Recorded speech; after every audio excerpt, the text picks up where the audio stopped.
Hello everyone. On our last video, we talked about why it is important to differentiate your product or service. On today's video, we'll discuss the challenges of differentiating your product and how you can stand out in the market. Inherent in its definition, not every product can embody uniqueness. The process of differentiation is both expensive and time-consuming, presenting considerable challenges in its attainment. Functional disparities are swiftly imitated, and Me Too strategies abound in the market. An illustrative example is touchscreen technology, initially introduced by Apple as a distinguishing feature for the iPhone, now commonplace in most smartphones. Regrettably, differentiation frequently fails to sustain its status as a distinguishing factor for an extended duration. Given the challenges of achieving functional distinctiveness, marketing expert Philip Kotler proposed a shift towards an emotional selling proposition, ESP. In essence, Kotler advocated that the marketing objective should be to cultivate a powerful emotional bond with the brand, one so compelling that customers discern a notable divergence from competitors. Take, for instance, Nike and Adidas sneakers. While their designs and functionalities exhibit distinctions, these differences are often marginal in terms of performance.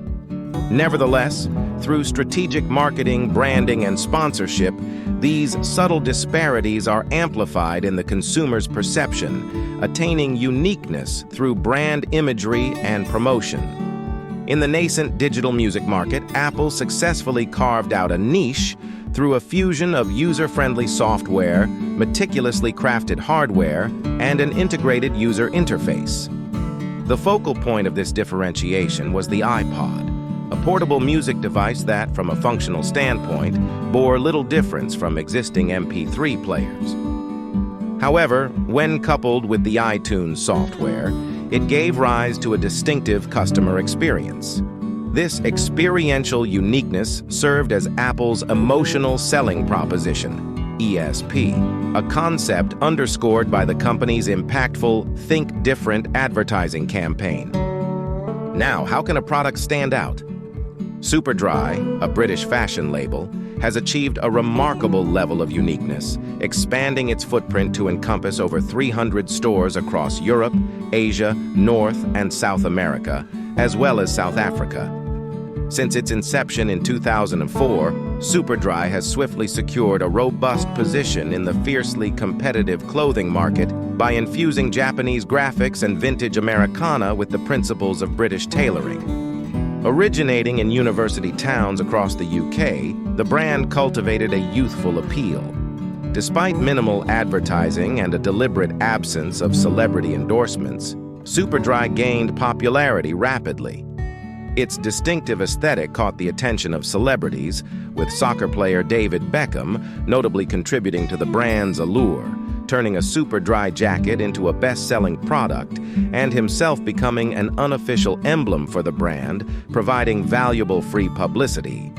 Superdry strategically focused on delivering fashionably tailored clothing with meticulous attention to detail, extending even to garment stitching. Embraced by a diverse range of individuals, from off-duty office workers and students to sports stars and celebrities, the brand successfully appealed to a broad customer base. Unlike many differentiation strategies that narrow their focus to a specific market segment, Superdry opted to target a wide spectrum of consumers. The brand's distinctive amalgamation of fashion and comfortable wear, style coupled with ease, and the inclusion of enigmatic yet purposeless Japanese writing has presented a formidable challenge for competitors attempting to replicate its unique formula. Thank you for watching our video today. Now that we have discussed how to stand out in the market, in our next video, we will discuss how you can maintain your uniqueness. And please be sure to like, subscribe, and leave a comment below.